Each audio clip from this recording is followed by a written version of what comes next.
இதனால் இவன் முடிக்கும் என்றாய்ந்து அதனை அவன் கண் விடல்.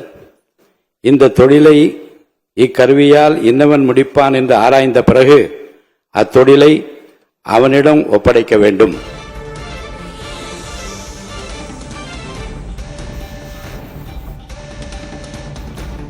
அரசினர் தீர்மானம்.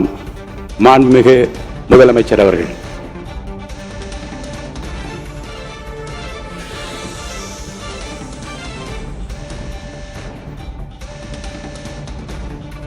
மாண்புமிகு பேரவைத் தலைவர் அவர்களே, திரு சி. ஜோசப் விஜய் அவர்களை முதலமைச்சராக கொண்ட அமைச்சரவை மீது இப்பேரவை தனது நம்பிக்கையை தெரிவிக்கிறது என்னும் தீர்மானத்தை மொழிகிறேன்.